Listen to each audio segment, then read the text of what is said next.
Hey everyone, Sarfaraz this side again welcome to this channel.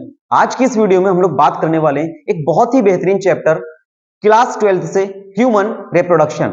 इस chapter को start करने से पहले मैं आपको बता दूं, आप लोग जो भी चीजें मैं मेंशन कर रहा हूं उसके तो अच्छे से नोट्स बनाना ही है। अगर आपने नोट्स नहीं बनाए, साथ ही साथ में जो चीजें मैं आपको बोलता जाऊंगा उन चीजों को भी बहुत ध्यान से सुनना है ताकि एक एक चीज आपकी क्लियर होती जाए। और अगर आपको कोई भी पॉइंट्स ऐसा लग रहा है जिसको आपको मेंशन करना चाहिए अपने नोट्स के अंदर, तो आप उसको मेंशन जरूर करिएगा। तो हम लोग स्टार्ट करते हैं। सबसे पहले रिप्रोडक्शन की अगर बात करें तो क्या होता है रिप्रोडक्शन, इसको पहले जान लेते हैं। सामने लिखा हुआ है reproduction, the biological process by which new individuals are produced from their parents. इस चीज के बारे में हम लोग पहले वाले चैप्टर में डिस्कस कर चुके हैं, लेकिन फिर भी मैंने यहां पर आपको एक रिमाइंडर के लिए ये चीज बता रहा हूं कि रिप्रोडक्शन की प्रोसेस क्या होती है। जब पेरेंट्स के जरिए अपने जैसे यंग वंस को प्रोड्यूस किया जाता है, उस एबिलिटी को हम लोग क्या कहते हैं, रिप्रोडक्शन कहते हैं। अब कितने टाइप का होता है रिप्रोडक्शन? 2 टाइप्स का रिप्रोडक्शन होगा, हम लोग पढ़ चुके हैं इस चीज को भी। कौन कौन सा होगा? एसेक्सुअल रिप्रोडक्शन और सेक्सुअल रिप्रोडक्शन। अब हम इस चैप्टर के अंदर किसके बारे में बात कर रहे हैं भाई? तो इस चैप्टर के अंदर हम लोग ह्यूमंस के बारे में बात कर रहे हैं। क्या आप लोग जानते हैं किस तरीके का रिप्रोडक्शन ह्यूमंस के अंदर होता है? यस और नो? अगर नहीं जानते तो इस वीडियो के अंदर हम लोग अब जान लेते हैं। ह्यूमन में जो रिप्रोडक्शन होता है वो कैसा होगा? सेक्सुअल रिप्रोडक्शन होगा। किस तरीके का रिप्रोडक्शन होता है?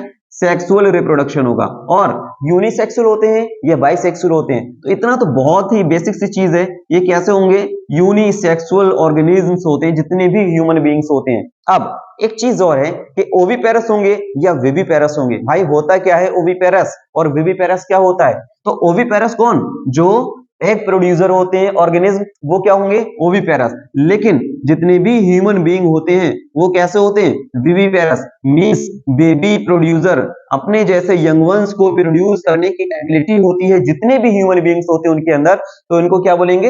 विविपेरस बोलेंगे। एनसीईआरटी की एक एक लाइन को हम लोग कवर करने वाले हैं इस लेक्चर के अंदर, और जो भी चीजें मेंशन किया हुआ है बहुत अच्छे से आप लोग उसको देखिए। एनसीईआरटी के अंदर जो भी चीजें मेंशन किया हुआ है कुछ भी हम लोग छोड़ने वाले नहीं है। तो बहुत प्यार से, बहुत आराम से हम लोग इस लेक्चर को कंप्लीट करेंगे। बस लास्ट तक बने रहे इस लेक्चर के अंदर।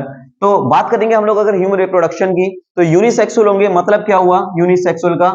यहां पर जो रिप्रोडक्शन होता है इसके अंदर तो किस तरीके का होगा? मेल का रिप्रोडक्शन अलग होगा और फीमेल में रिप्रोडक्शन अलग होगा। मतलब हमें जो पढ़ना है तो मेल रिप्रोडक्टिव सिस्टम अलग होगा और फीमेल रिप्रोडक्टिव सिस्टम को हमें अलग से कवर अप करना पड़ेगा। एनसीईआरटी के अंदर सबसे पहले जो डिटेल में डिस्कशन दिया हुआ है वो मेल रिप्रोडक्टिव सिस्टम से स्टार्ट किया। लेकिन आगे बढ़ने से पहले हम लोग यहीं पर अगर एक बहुत ही इंपॉर्टेंट चीज को कवर अप कर लेते हैं तो पूरे चैप्टर को हम लोग यहां पर समराइज कर पाएंगे। सबसे पहले हम लोग जानेंगे आगे बढ़ने से पहले क्या होते हैं रिप्रोडक्टिव इवेंट्स। अगर इन इवेंट्स के बारे में आप लोग ने जान लिया तो सारी की सारी चीजें उसी बेसिस पे हम लोग डिस्कस करेंगे पूरे लेक्चर के अंदर। तो जान लेते हैं रिप्रोडक्टिव इवेंट्स। हाँ जी बच्चों, तो अब हम लोग जानेंगे रिप्रोडक्टिव इवेंट्स के बारे में। रिप्रोडक्टिव इवेंट्स कंटिन्यू कैसे चलते हैं और हमारे पूरे चैप्टर के अंदर रिप्रोडक्टिव इवेंट्स क्या क्या होंगे उनके बारे में देख लेते हैं। सबसे पहला क्या होगा? गैमेटोजेनेसिस। गैमेटोजेनेसिस बोले तो the formation of gametes is called gametogenesis. अब गैमीट्स जो होंगे मेल और फीमेल दोनों के अंदर ही बनेंगे। तो अगर मेल के अंदर बात करें गैमेटोजेनेसिस बनने की, गैमीट्स बनने की प्रोसेस क्या होगी? मेल के अंदर गैमीट्स बनने की प्रोसेस को बोलेंगे स्पर्मेटोजेनेसिस। क्या बोलेंगे? Spermatogenesis in case of male. और अगर फीमेल की हम बात करें तो फीमेल के अंदर जो गैमीट्स का फॉर्मेशन होगा उसको क्या कहेंगे? oogenesis। क्या बोलेंगे? oogenesis मींस फॉर्मेशन ऑफ ओवा। कहां बनेगा? फीमेल के अंदर। फीमेल में ओवा का फॉर्मेशन होगा, oogenesis कहलाएगा। मेल में स्पर्म का फॉर्मेशन होगा, क्या कहलाएगा? स्पर्मेटोजेनेसिस।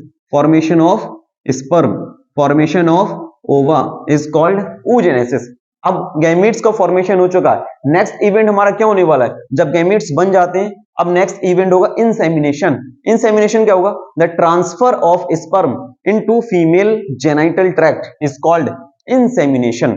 इंसेमिनेशन के बाद फर्टिलाइजेशन, स्पर्म और ओवम के मिलने की प्रोसेस और जाइगोट बनने की प्रोसेस को क्या कहेंगे? Fertilisation. The process of fusion of male and female gametes and formation of zygote is called fertilization. next हमारा क्या होगा? implantation।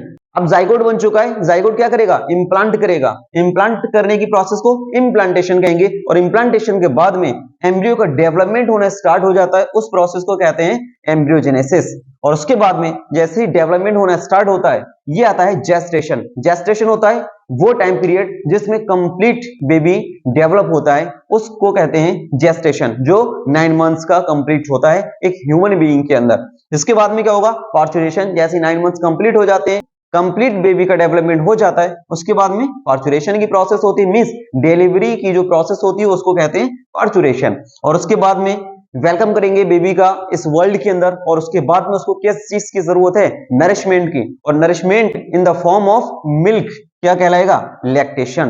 तो ये सारे के सारे इवेंट्स कंप्लीट हमारे इस चैप्टर के अंदर हैं, जिनको हम लोग वन बाय वन करके डिटेल में पढ़ने वाले हैं। मेल और फीमेल कंप्लीट दोनों के रिप्रोडक्टिव सिस्टम को इस एनसीईआरटी के अंदर दे रखा है। सबसे पहले हम लोग बात करेंगे मेल रिप्रोडक्टिव सिस्टम की। तो आइए स्टार्ट करते हैं मेल रिप्रोडक्टिव सिस्टम।